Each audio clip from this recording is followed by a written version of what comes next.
The last quality GPU launch was 8 to 9 years ago when Polaris cards were incredibly good for customers and with them the NVIDIA Pascal generation. These are all the cards from the RX 400 and RX 500 series as well as the GTX 10.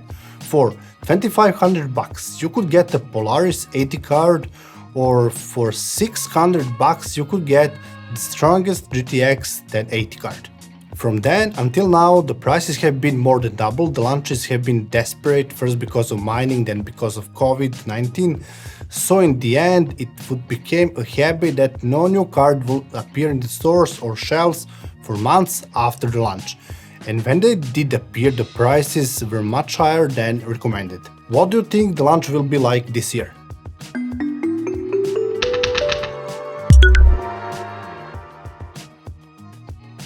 In the last few years, inflation has eaten everything. The prices that NVIDIA and AMD represents are prices that we will not see for 3 or more years. The proof is in these charts I'm about to show you. I will take as an example the TUF RTX 4080 card, which had a selling price of $1,300 in January 2023. But after 2 years, this card would be discounted by only $100. After that, the Super Edition came out with a lower price, but 4080 chips still resisted the wave of super cards. Take any manufacturer, any slightly more expensive card, because that's where the situation is best seen.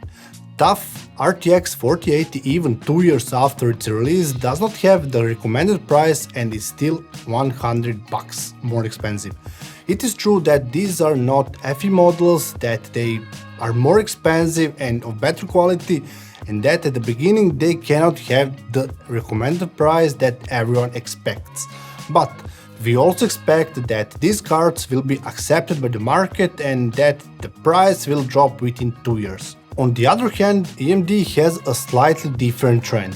Their cards have been losing value faster for years, so today they can be found below MSRP prices, even the higher quality models, which is why AMD cards are very attractive to users. So today the 7900 XTX card can be found in some models for $700 although the recommended price of these chips is, believe it or not, $999.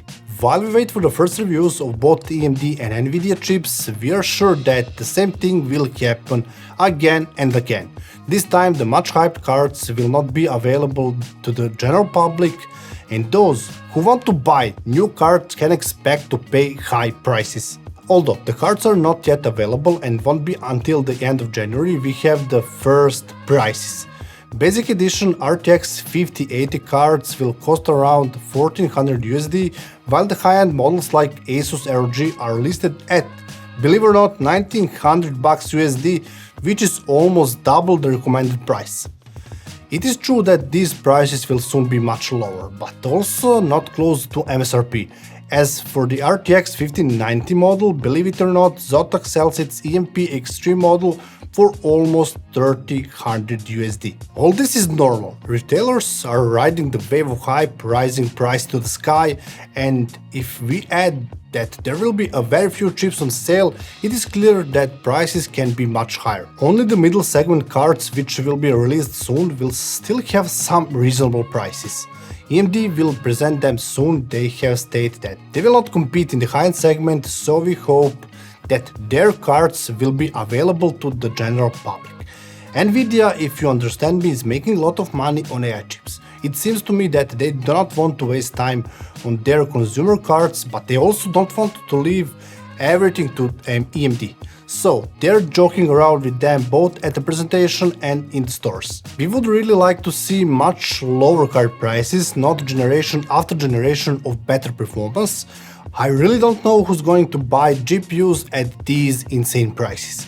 They cannot hype how much they can destroy that hype, with us both in terms of pricing and availability.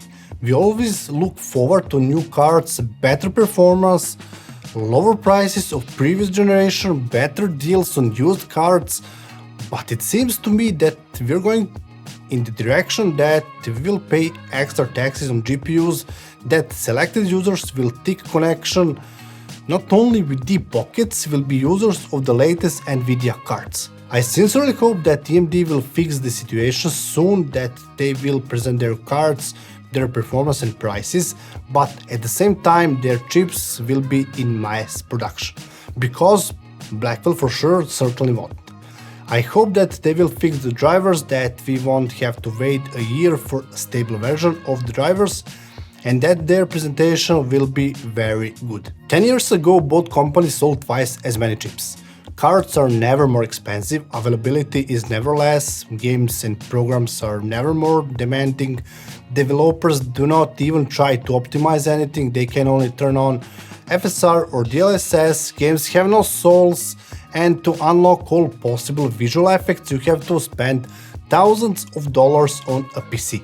I don't know what to tell you, the situation is very bad. I think the only choice in the coming years will be salvation in used cards of the previous generation, but as far as I can see, these cards will also have a rather high price because the markets are tight. What do you think about the introduction of RDNA 4 and Blackwell cards? What will be future? See you in another video.